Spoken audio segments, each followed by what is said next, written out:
Hello, ladies and gentlemen, how are you? I hope you are doing fine wherever you are. It's the Acca tutor, Mr. Jerry Mochimkulu. In this video, we are going to take a step further in the field of risk management, where we are going to look at management, monitoring, and mitigation of risk in an organization. In the previous week, we looked at the fundamentals or foundations of risk management, where we got introduced to various aspects, including the causal ERM, excuse me, what's going on? Okay. Man, what's going on? Sorry for that. Don't know what's happening with my,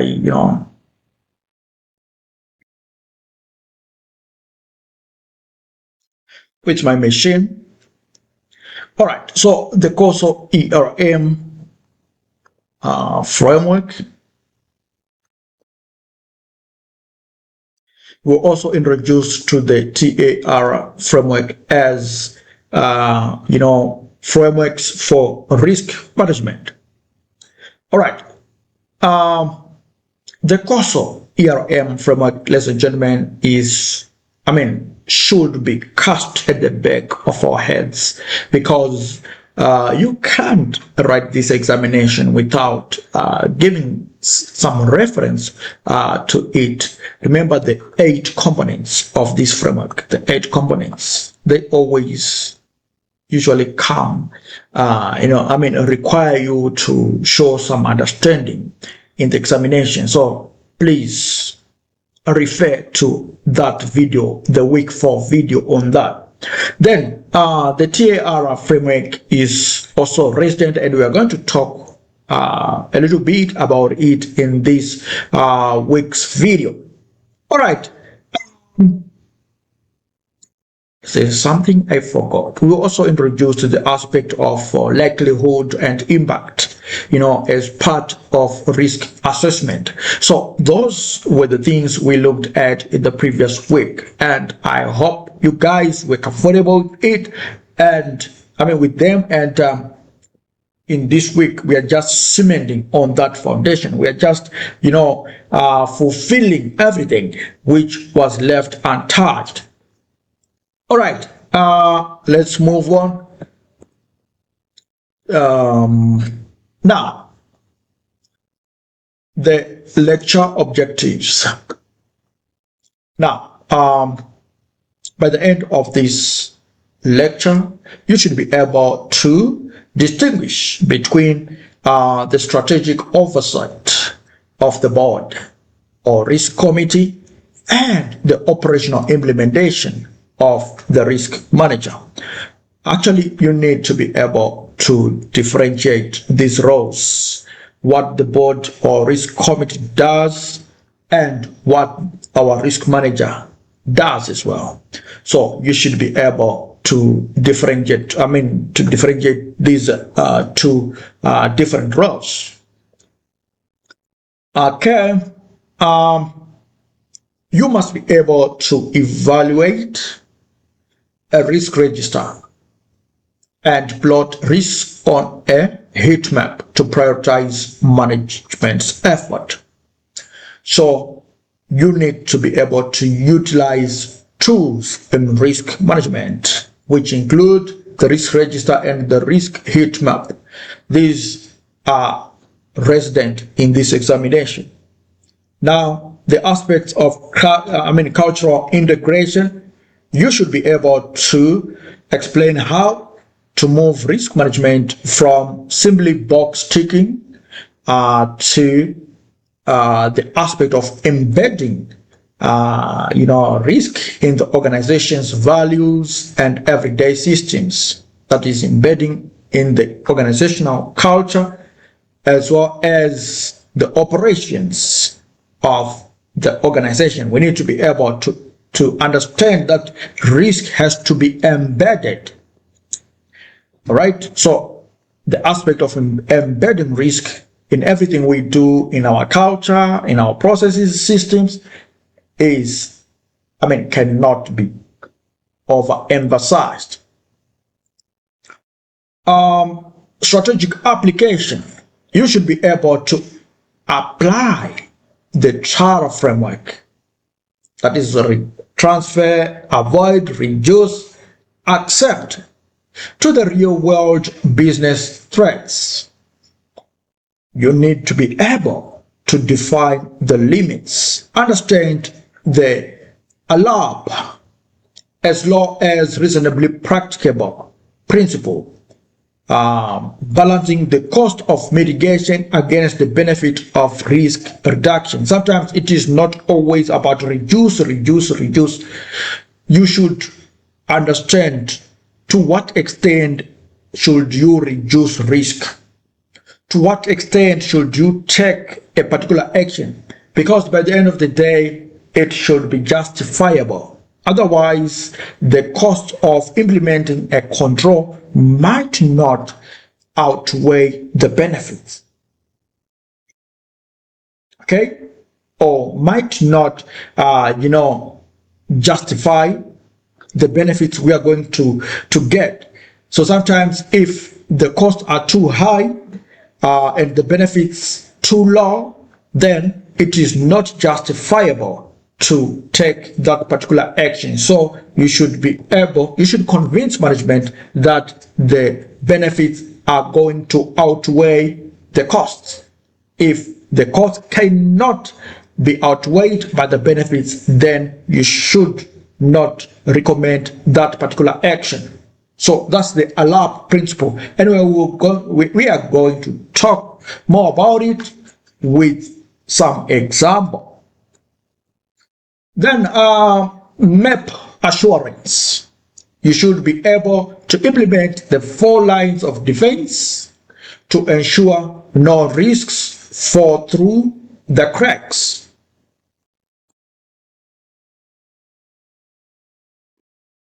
Understanding risk appetite. The aspect of risk appetite was touched in the previous video, and here we are going to revisit it with some mature stuff. Risk appetite is the amount of risk an entity is willing to accept in pursuit of value. We are not only going to accept risk without the idea of value in mind. So the value, the Porter's value chain principle is still resident, where we are saying everything we are going to do it with the aspect of value addition in it or in consideration. So 2 components of appetite which we need to remember. There is the aspect of risk capacity and risk attitude. What is risk capacity? This is the objective amount of risk an organization can physically or financially bear. So risk capacity is about the financial muscle or the skills capacity or capability. All right, so physically or financially, are we able to bear that risk? With our infrastructure, are we able? With our fleet, are we able to take that risk? All right, then we come to the risk attitude. This is the subjective character of the board. Are we risk averse or risk seeking? If we are risk averse, we tend to be conservative. We tend to, to take those traditional ways of doing things. But if we are risk seekers, we are a little bit innovative, dynamic. We are prepared to stretch ourselves, to enter into new markets. Those are strategies of risk seekers. Now, what are the factors which influence appetite, risk appetite? Number 1, the nature of the product. Safety critical products, for example, aircraft, require low appetite for failure means in these sectors, in the aircraft or aeroplane sector, they tend to be risk averse when it comes to modifications of certain somewhat critical aspects of their products. Okay, they tend to go for the traditional, the tried and tested ways of doing things. Why? Because a single blunder might be catastrophic. So they tend to limit, the way they do their innovations. They tend to, to follow those conservative ways of doing things. All right, owing to certain considerations. Now, market dynamics have got a bearing also in terms of how we are going to respond to risk, or how we are going to develop an attitude towards risk. For example, high growth or rapidly changing markets, that is the high-tech markets, often require a higher risk appetite to remain competitive. So if you are in the technology industry, you will be forced to have a risk-seeking attitude. Why? Because if you are docile, if you are dormant, sometimes you wake up when others are far ahead, so you should always be on your toes. Remember the case of Nokia. Nokia was a good, cell phone manufacturing company. Sometimes in the early 2000s and late 90s, they were good company in terms of these mobile phones. However, as the years progressed, we started to miss or to see Nokia disappearing from the market. Why? Because they were clinging on conservative ways of doing things. They were not innovative. They were not risk seekers. The same also is said with the BlackBerry. BlackBerry was also some admired company in its heydays, but now because of their docility, they were overtaken by competitors. Why? Because they were not responding to the risk, to the dynamic nature of risk. So market dynamics, please. Then a reputation. We need to consider reputation. High brand value firms often have a lower appetite for risks that could tarnish their image. So they tend, you see, there are companies who are just proud of who they are, what they are. So they have done much of the work in previous years. So it is now time for them to reap their sweat. So they tend to, consider the impact of the change, the impact of the innovation, the impact of taking a risk on their brand. So they tend to tread with caution, right? Lastly, life cycle aspects. Startups are they are likely to be having some high appetite than mature firms. Why? Because in startups, you need to bring something that is unique to the market. So you need to, to take whatever risk that comes by to ensure that you get some mileage in the market. Now, the risk committee and risk manager. Remember, I said that you should be able to differentiate the two roles.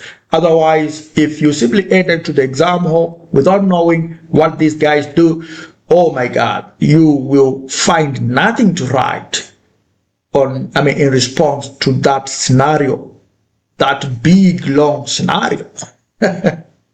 So these responsibilities are split between oversight and operations. So let's start with the risk committee. The composition, this one is a mix of executive and non-executive directors, the NEDs. NEDs provide independent scrutiny.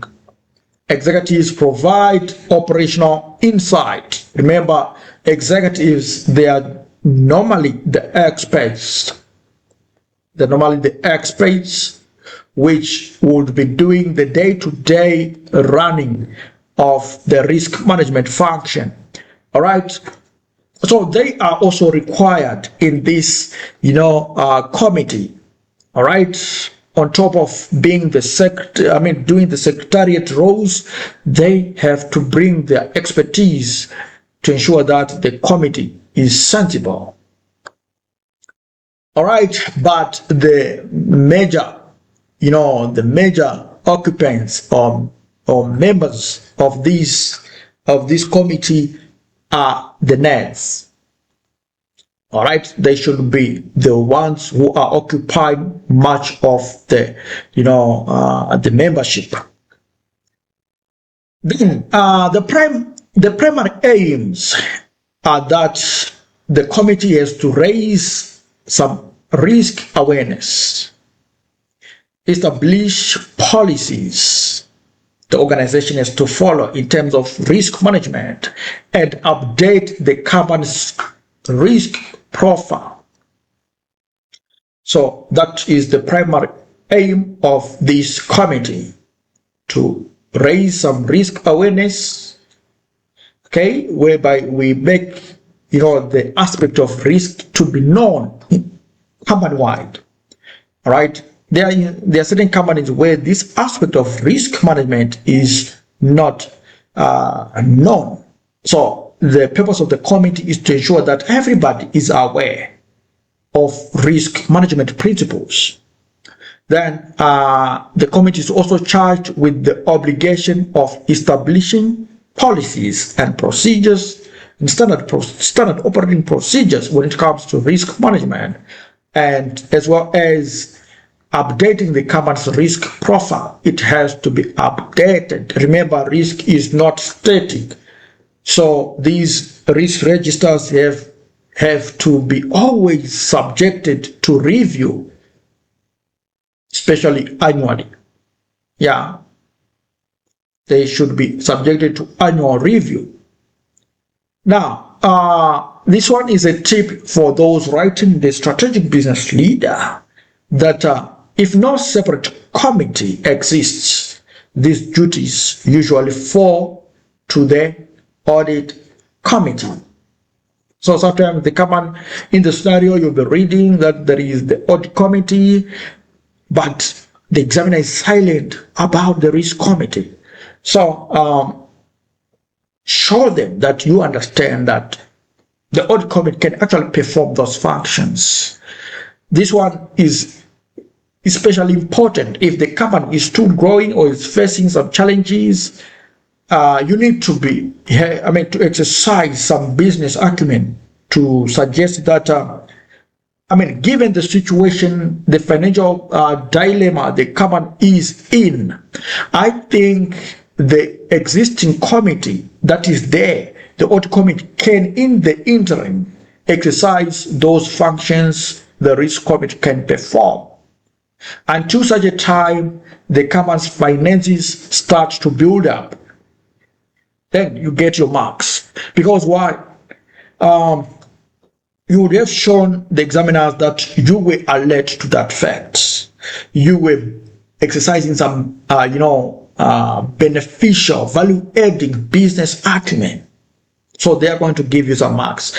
So if you had performed, very poorly, warranting some 48%, they might reconsider and say, oh, but he was reasonable in his arguments. Let us give him something so that he crosses over or she crosses over, something like that. Now let's move on to the risk manager, the operational guy. This role is about implementation, not strategy. Okay? So the guys who are charged with the aspects of strategy are the risk committee. So the risk manager usually is about implementing what the risk committee would have decided. The activities include leading the risk team, identifying daily operational risks, liaising with the insurance companies, and monitoring the status of mitigation strategies. So this is the guy, right? But when we say that he is not charged with, strategy, we are not saying he shouldn't be strategic in the way he does these things. We are simply saying that the aspect of risk management strategy, vests with the risk committees. That's what we are saying, right? Although being a leader, you just have to be strategic in the way you do your things, isn't it? But the risk management strategy itself has to be subjected to a committee. Oh my God. Am I saying something here? Am I saying sense? If I'm saying sense, please show that by a thumbs up, like this video, share, comment, subscribe, all those things. Okay, so any reporting, yes, the risk manager reports directly to the risk committee or the board. So that's the idea. So if the risk manager can report to the audit committee, does it mean that this risk manager can also be the internal auditor? Tell me, guys, what do you think in the comment section to this video.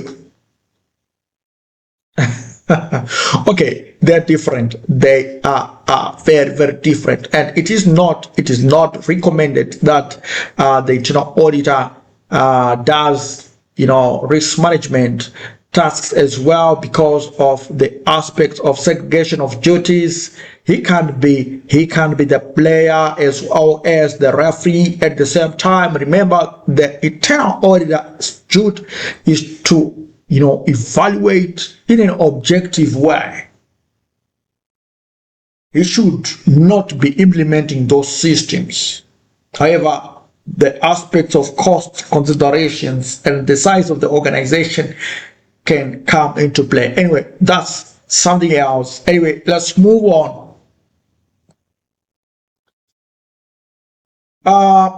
Risk identification and monitoring. Let's start with the risk register. So this one is a central database listing identified risks, their severity, owners, and current status. Okay, severity, we are looking at the impact of those risks, right? The impact, the consequences the risk might bring on the organization, right? The status, is it very is the risk rating high, low, medium, something like that, right? Is it within the high risk or the middle risk or the low risk status? And the owners, which department, which director is responsible for the management of this particular risk, right? Okay, guys, let's now talk of heat maps, sometimes called risk matrices. These ones are visual tools to prioritize risks. They are usual visual tools which are used by management to prioritize risks based on impact or consequence, usually as shown by the vertical axis. Vertical, that's the typo. That's the typo. Vertical axis. And a likelihood or probability, which is usually on the horizontal axis. So we are having a diagram, a graph like this, where this is the horizontal axis, will be the likelihood, and this would be the impact. Okay, and this would be, these would be boxes. Usually it's from 0. This one is the 0, but that's 1, 2, 3, 4, 5. Usually the 5, 1, 2, 3, 4, 5.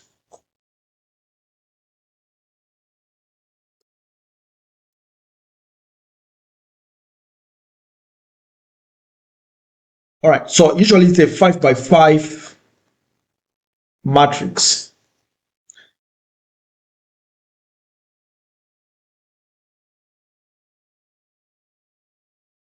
Five by 5 matrix map, sometimes 2 by 2, something like that. All right. Okay, now, so in a heat map, we're going to find some numbers. All right. Sometimes the numbers might not be shown, but we'll see some colors. All right. So these colors start to, they change with the, with the level or the status of the risk, or the numbers increase with the status of the risk. So usually the first box here, we are going to have 1 multiplied by 1, we're going to have a 1. Then we move on to 2 multiplied by 1, we're going to have a 2. 3 multiplied by 1, we're going to have 3. 4 multiplied by 1, we're going to have 4. 5 multiplied by 1, we're going to have 5. Then in the second row, 1 multiplied by 2, we're going to have 2. 2 multiplied by 2, we're going to have 4. 3 multiplied by 2, we're going to have 6. 4 multiplied by 2, we're going to have 8. 5 multiplied by 2, we're going to have 10. And the third row, 1 multiplied by 3, we're going to have 3. 2 multiplied by 3, we're going to have 6. 3 multiplied by 3, we're going to have 9. 4 multiplied by 3, we're going to have 12. 5 multiplied by 3, we're going to have 15. So you can see the numbers are increasing with the risk. Remember, here we said this axis was for impact and this axis was for the likelihood. Okay, so if we are saying the likelihood is 5, it means that it is highly likely. If we are saying the likelihood is 1, it simply means it's not really going to happen. Maybe the probability is just 10% for it to happen. But the impact now, if we are saying the impact is 5, we are saying there is going to be a huge loss or some, the severity is so high. Okay, that's it. So if something is on the top here, that is the 25, the top number there, it should be 25. Why is it 25? That's 5 multiplied by 5. We are going to have 25 on top there. That's how you complete this table. All right, and I think it is on this. Right, this has been adopted from the Kaplan text. So this so low risk, usually the negligible risk. These are the statuses, right? So if it's if it is within if it is in this first row, the impact is negligible. All right. And in the first column here, it simply means that the likelihood of it happening is remote. Remote simply means that the chances of it is maybe 1 in 1,000. Okay, something like that. Then we come to low. Okay, at this second row, the impact is low. All right, we can feel it, but it's very low. Then it comes to medium, then high, then extreme. That's the extreme impact. Okay, and when you look at the likelihood, we move from remote to unlikely to possible to likely than probable. All right.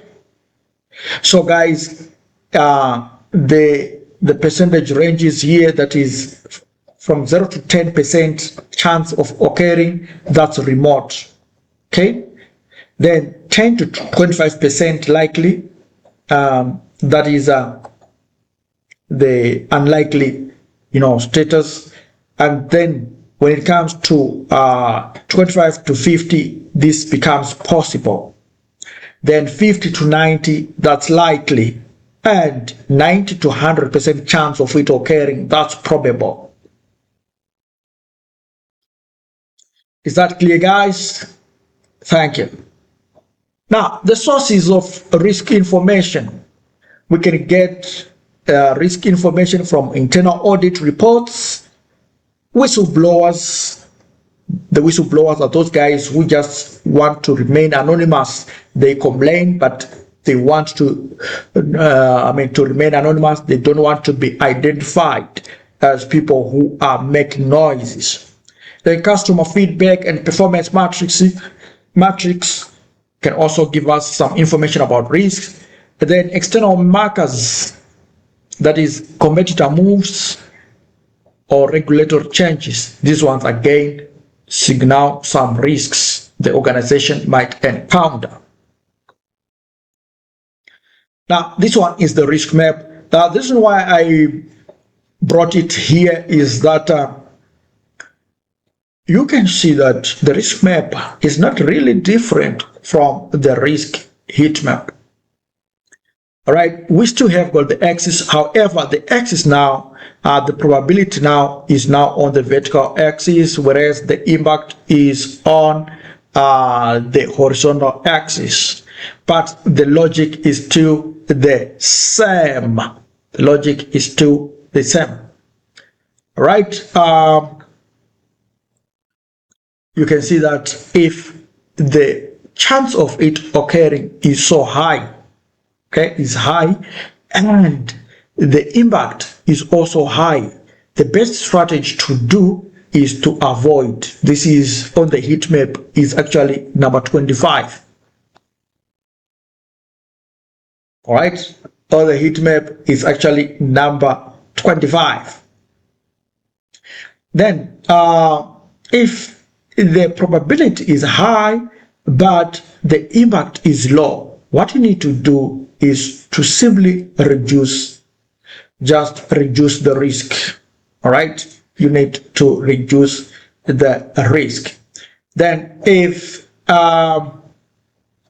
the chances of it occurring is low and the impact is also low, then sometimes it is good to just accept it. You can simply accept that when the impact is high but the chances of it occurring is low, then you need to transfer. And this one is common in risks which can be insured.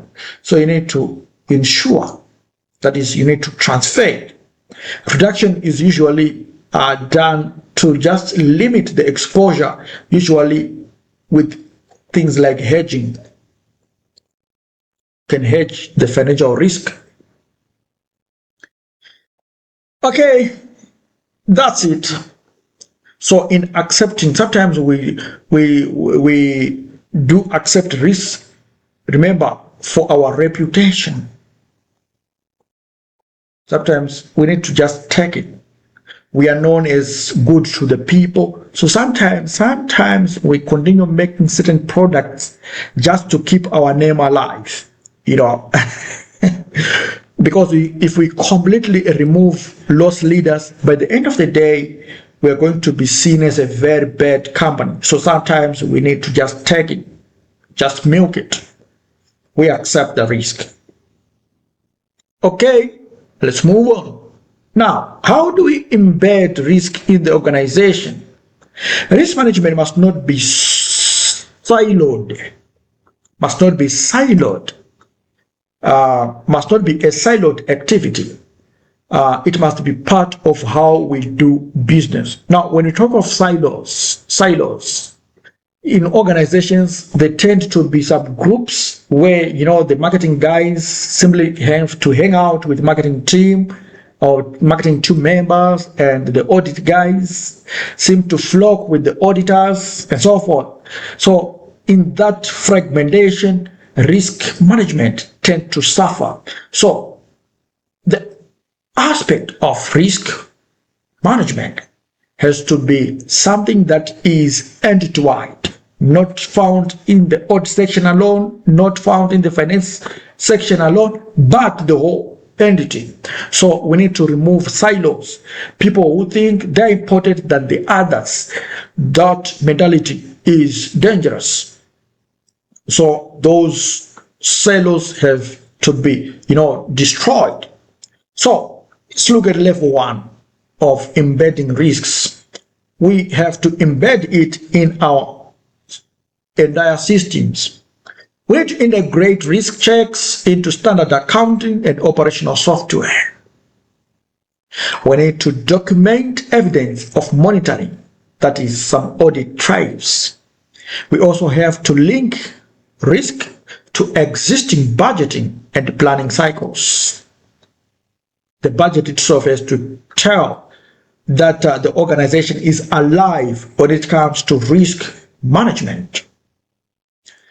Then, level 2, we need to embed risk in the organizational culture. There should be some alignment. We need to include risk management in job descriptions and performance reviews. We need to remove the blame culture.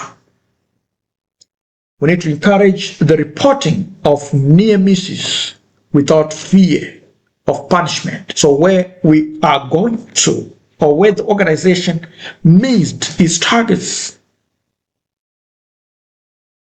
we need to report everything. Now, when we are talking of near misses, these events or these misses did not actually occur, or there was no actual missing of something. All right, they did not occur, but almost occurred. Did not, but almost occurred. But we were saved by chance. Just by chance, it did not happen, but it was almost about to happen. Almost about to occur. So, for example, the factory machine stopped working and almost injured somebody, but the injuring did not occur. Okay? The machine just malfunctioned, but nobody was hurt. Right? Just by chance, nobody was hurt. But we all know that if machines malfunction, oh my God, there's going to be some, terrible result. Right? So those incidents have to be reported without fear of punishment.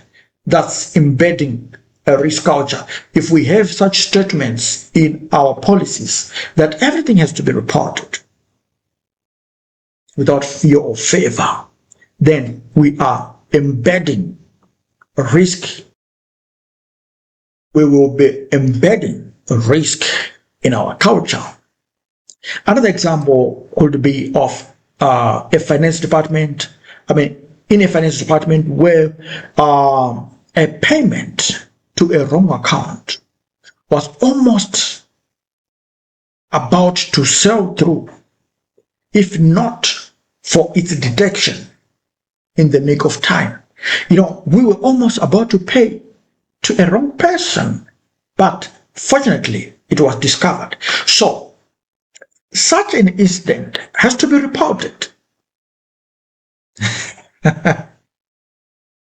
We need to encourage the reporting of such incidents. That's near miss reporting.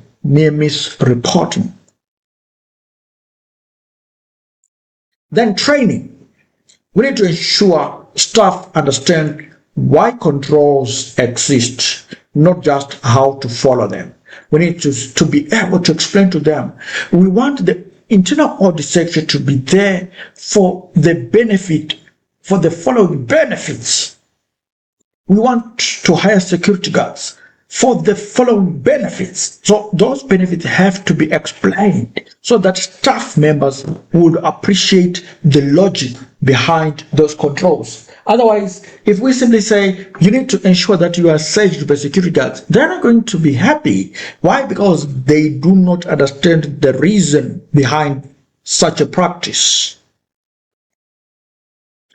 Now, risk management strategies, the TARA model, we have shown you the risk map, which was having almost everything like this. So, this TARA is actually is referred to as the risk management model. I mean, it bears the risk management strategies. So, the first strategy, transfer or share. This is the act of passing risk to a third party. This is why we talked of insurance. Okay, it is usually used in insurance, joint ventures, or outsourcing. Sometimes we need to outsource. That is, we need to transfer. If we outsource a certain service to other people, like for example, when it comes to data storage, if we outsource cloud services, we are transferring the risk of keeping or storing that data. Then, when we talk of avoiding a risk, we are simply eliminating the activity entirely. We don't want to undertake it, so we are avoiding it. This is usually encouraged in exiting a dangerous market or stopping a product line. If we found that this particular product is not even breaking even, then we just have to remove it from the market. That we are avoiding the risk completely. Then reduce or mitigate. Here we are taking action to lower the likelihood or impact. This is common where in internal controls, staff training, or risk pooling. What is risk pooling? Risk pooling is about taking a variety of risks the organization is facing and try to manage them in a bucket. It's something that has been borrowed from finance, where we talk of portfolio management. Okay.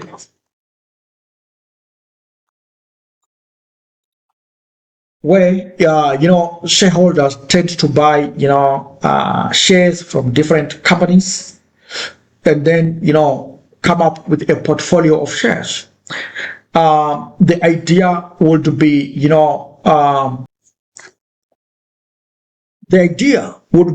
to remove or to reduce the risk of failure, of investment failure. For example, if one share does not perform very well, its poor performance is going to be cushioned by the performance of other shares. All right. So, in the sense of risk pooling, we are saying that various risks are going to be considered or are going to be managed in a pool. The idea would be that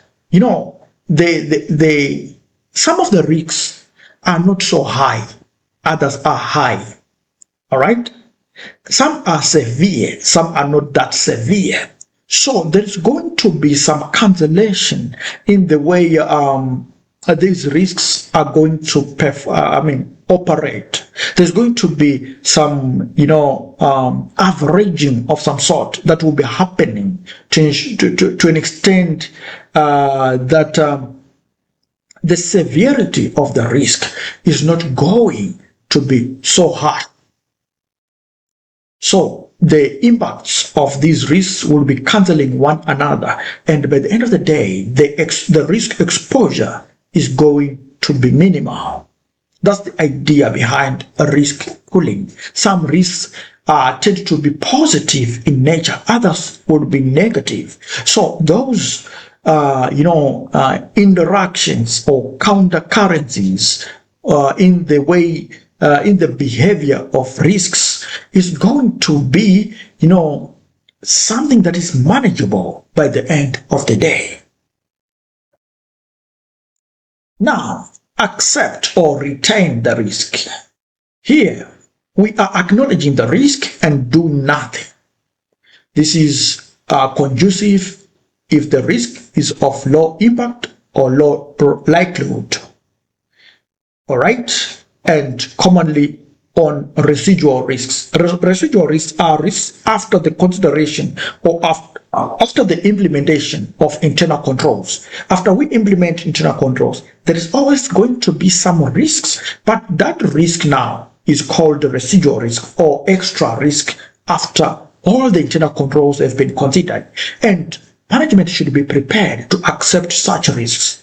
Otherwise, we will then be, in breach of the Alarp principle.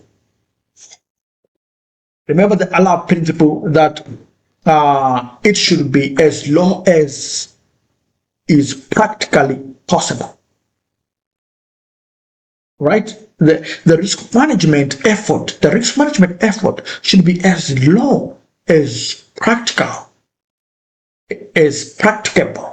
right? So, which means if we continue to hire more security guards to ensure that even a single toffee from our retail supermarket is not going to be stolen, by the end of the day, the controls are going to be more expensive than the profit we are going to get.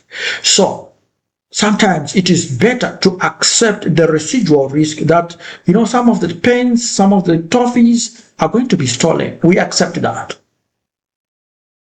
Is that clear, ladies and gentlemen? Now, hedging. A note on hedging. We have already discussed that, we have already pointed out that in finance, risk exposure is often reduced through hedging, the use of forward contracts, futures, options. All those instruments are going to be used as a form of risk reduction to neutralize price risk, but also limit the upside potential. All right, so that's the idea. We know the implications, obviously, that if we enter into a forward contract, the price or the rate is going to be is agreed on the contract, which means the downside and the upside, all those movements are going to be limited. All right. Sometimes it is beneficial because the adverse movements are going to be, covered, but sometimes the favorable movements are not going to be enjoyed. So those are the considerations you need to factor in when you go for that. So the reduction is usually on the adverse, where we are saying that if the rate of the currency is going to be adverse or unfavorable in future, we are going to be, protected. That risk has been reduced to some extent, has been reduced. All right, so hedging is part of the reduction in the Tara framework. It is that one where we are saying we are reducing the financial risk. Now, the Alarp principle and assurance. Now, we say that Alarp is as low as reasonably practicable. It should be as low as reasonably practicable. It is often impossible or too expensive to reach zero risk. So this is why I say do not then continue to impose internal controls. By the end of the day, they might tend to be expensive to you. Also consider proportionality. Spending 1 million to prevent a bruised knee is disproportionate. Spending 1 million to prevent a factory explosion is proportionate. So those are the things. Sometimes it is better to spend 1 million to prevent death of one employee. Why? Because life is precious. So the Alarp principle has to be taken with open mind. Okay, sometimes you might be tempted to recommend that the loss of one employee is not important than the injury of 1 million employees. The death of one person is precious. It's a precious thing. A person is a precious thing. Is a precious, being. All right. So you cannot tolerate in your policies that death of one person shouldn't be a worry. It should be a worry. Now, the 4 lines of defense assurance mapping. All right. So we need to have some assurance. Assurance is just like is some comfort that risk management is safe and sound. So there are 4 lines of defense that give us comfort that things are going as they should in companies. There is what's called the first line of defense. This is the operational management who own and manage the risk. That the risk owners. Then the second line is risk management, the risk management function or the compliance functions. These are overseeing and setting the policies, risk management policies. That's the second line. Then there is the internal audit. Guys, ladies and gentlemen, this section, ladies and gentlemen, is a very, very pertinent section. Many organizations miss it. They think these are just accountants who are useless, or they think they are just those accountants who have been relegated because they were not exhibiting good accounting skills at work. So they tend to become auditors, something like that, or some other section at the back office. You see, this is a very, very pertinent office an organization should be proud of. The internal audit is the third line of defense. They provide, please bear with me, these guys are the ones who provide independent assurance within the organization. They are the ones, not the risk function. The risk function, in as much as it is charged with risk assessment, all these risk and things, they are not the auditors. The auditors are the internal audit. Internal audit is that section only that gives objective, independent assurance. Guys, they're the only people who are independent. Then we can also get the external independent assurance from the external audit, regulators, etc. Please do not be confused. Now, risk auditing, the third line of defense, has been revisited. Remember, risk auditing is done by the internal audit if it is within the organization. It can be done by the external auditors. So risk auditing is a systematic independent evaluation of the risk an organization faces and effectiveness of the controls designed to manage them. So by this term, independent evaluation, we can safely see that this is done by the internal audit, because they are the guys who give independent assurance within the firm. The overview and purpose of risk auditing. Number one, it brings systematic understanding. It provides a structured way to identify, assess, and monitor the risk landscape. It is an independent view.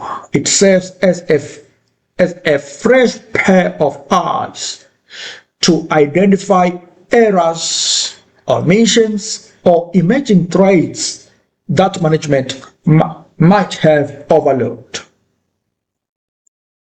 Sometimes it is obligatory, sometimes voluntary. While financial audits are mandatory, risk audits are often voluntary unless required by specific regulations. For example, the Sarbanes-Oxley Act in the United States, or in highly regulated sectors like banking and aviation. Reporting. Auditors provide recommendations to the board or risk committee to strengthen the risk management system. So it's the overview and purpose of risk auditing, ladies and gentlemen. Now let us look at the process. The first thing we need to do in risk auditing is to identify. We need to pinpoint all existing risks within the organization. Also have to assess. We need to evaluate each risk based on likelihood and impact. Then we need to review the controls. We need to examine existing controls to see if they appropriately prevent or detect the identified risks. Lastly, we should be able to report. We need to report what we have found. So we need to inform the board about risks that exceed the risk appetite or where controls are failing. So if we are saying we need to report those risks which exceed the risk appetite, we are being told that we are going to report by exception. Exceptional reporting.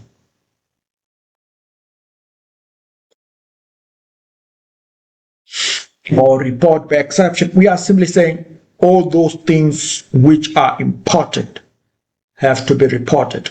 Only those. Only those.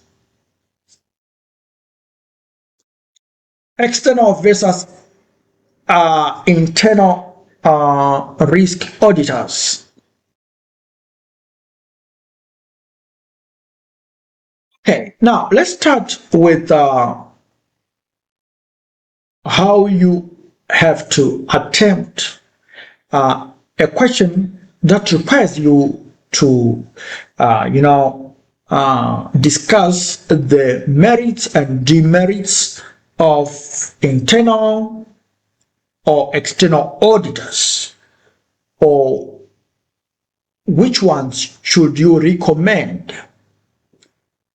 You need to look at the features and analyze those features with regards to the two different auditors.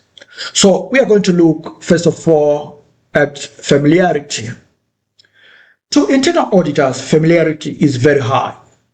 They know, they've got a deep understanding of systems, nuances, and culture. Whereas external consultants or auditors have got a low understanding of what the organization does and its culture. External auditors do not know that. So they take time to learn the business evolution. So by that alone, we can safely say that internal auditors could be the best guys to work with because they understand us. But we do not stop there.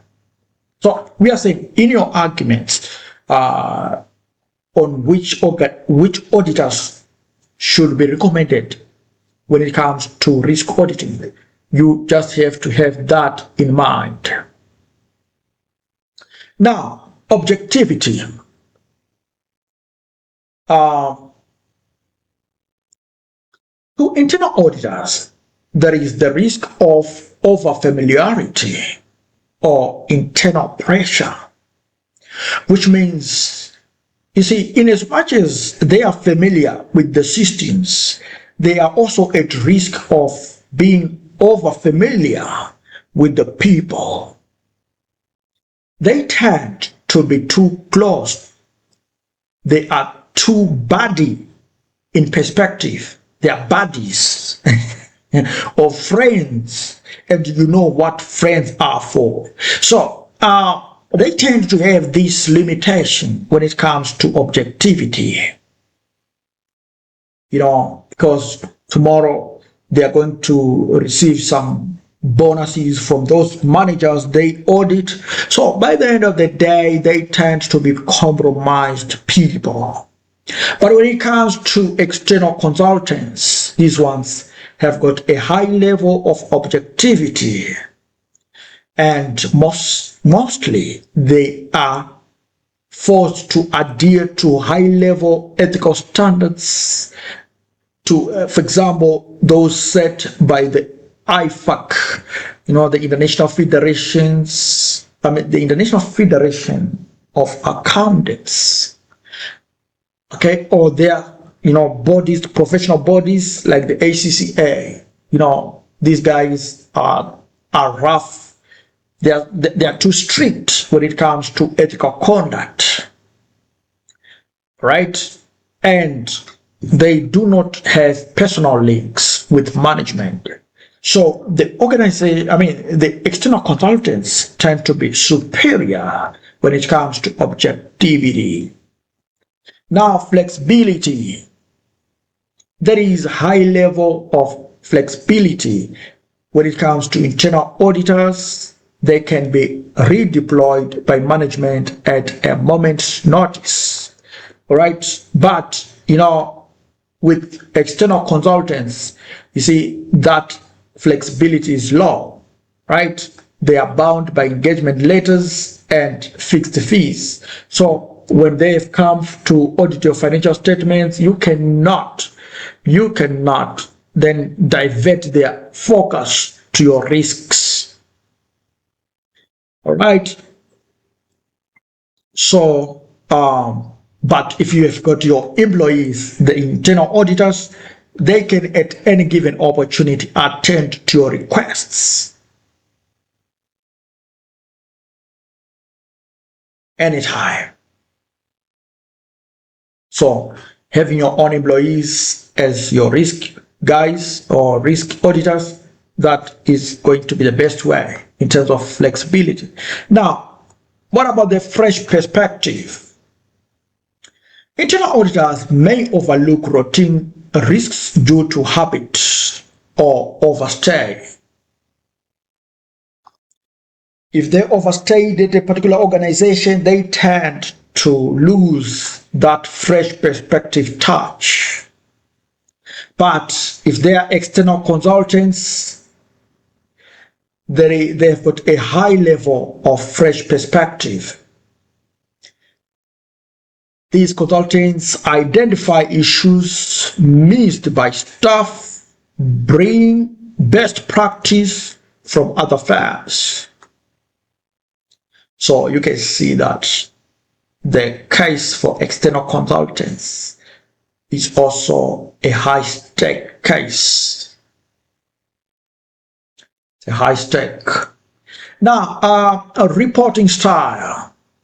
For internal auditors, usually it is structured to organizational norms and expectations. But for external consultants, it may be overly technical or misaligned with specific local concerns. So it's a win-win situation All right. So these are the basics, ladies and gentlemen, which we need to consider when we think of outsourcing or insourcing the aspect of risk auditing. Now, in strategic business leader case studies, if a company has had the same internal audit team for years and suddenly suffers a major failure, like the food quality issues in the Assure Limited case. This case, if you are using the ICCI Kaplan, excuse me, no, what's going on, ICCI Kaplan SBL text, you are going to see this case study. Okay, there was an aspect of food quality that became a crisis in this particular case study, and the aspect of overstayed internal audit function comes into play. So in that case, that you were supposed to recommend an external risk audit. This audit brings in up-to-date skills and unbiased scrutiny that internal staff might lack. Okay, great. So, ladies and gentlemen, I think we have done, what is enough. All right. This video has been useful, I guess, to all of us. And see, for our students, we're going to do those questions with them so that they get everything they need. I encourage you guys to be part of the learning team, to be part of the ever-growing student base, so that this ACCA paper won't be a challenge to you until we meet again. Thank you. Bye.